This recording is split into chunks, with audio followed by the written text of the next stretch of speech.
Hey guys, what's up? My name is Eric and I'm the Techy Agent, and this is how to set up the Samsung Galaxy Watch on your iPhone.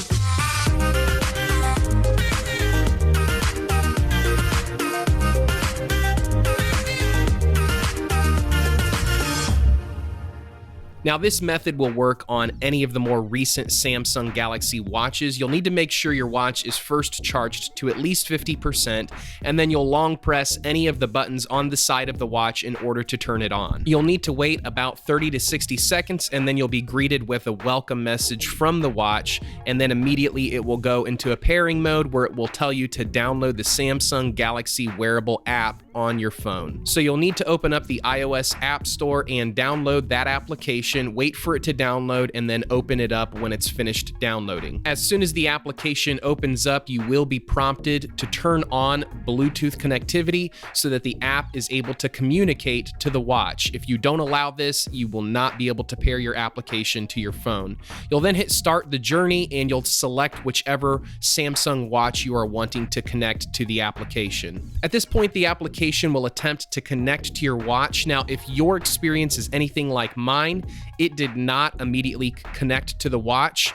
I tried several times and it was unable to locate the watch. So in that case, what I had to do is go ahead and turn off the watch and restart it in order to kind of give it a fresh reboot. And after I did that, I was able to then immediately connect to the application on my second attempt when I went ahead and scanned for the watch. Once the application is able to locate the watch and connect to it, you'll be prompted to pair this watch with your account on the application. Once you select the pair button on the application, you'll then be prompted on the watch itself to go ahead and accept this pairing request. And at this point, you'll need to wait about another 30 to 60 seconds in order for the setup to take place. After this, you'll be prompted to enable voice support, since this does have a built-in microphone, and you'll also be prompted to enable diagnostics. You can decline both of these. These are both optional. After that, the application will request permission to access your contacts and calendar information, and again, both of these are optional. At this point, you'll be prompted to sign into your Samsung account or start a new Samsung account, or you can also skip this menu because you don't really lose any features by not opening up a Samsung account, so this is optional. However, you will miss out on certain safeguards like cloud backup of all your data. After that, the watch will go ahead and go through an orientation mode where it will kind of tell you to swipe here, click here, and kind of familiarize you with the different options and setup of the watch.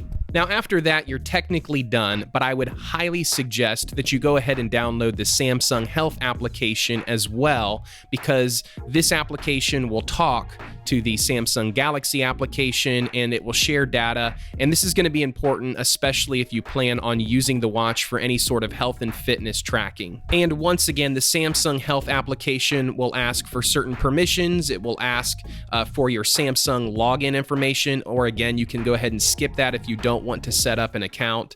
And basically, you'll go through that whole process again, and then the Samsung Health application will be enabled. You can also, as you see on screen here, pair the Samsung Health application with all of the Apple Health data so that it's exchanging all of that health metrics. I've gone ahead and denied that request because I want to keep everything consolidated to the Samsung platform. And at this point, you're pretty much done. You can go ahead and open up the Samsung Galaxy Watch application. You can scroll through and add music to the watch through the music manager. You can go ahead and download other applications through the Galaxy Store. You can access the Samsung Health application through this app as well. You're basically done, and now at this point, you can go ahead and begin working out with the watch. It's completely set up, and then it will sync all of that data back to both of those applications when you're finished working out. So hopefully this setup video was helpful to those of you who maybe just purchased a Samsung watch. This setup process is going to be virtually identical across all of the newest Samsung watches. Hey guys, thanks for watching. My name is Eric and I'm the Techy Agent. We'll catch you next time.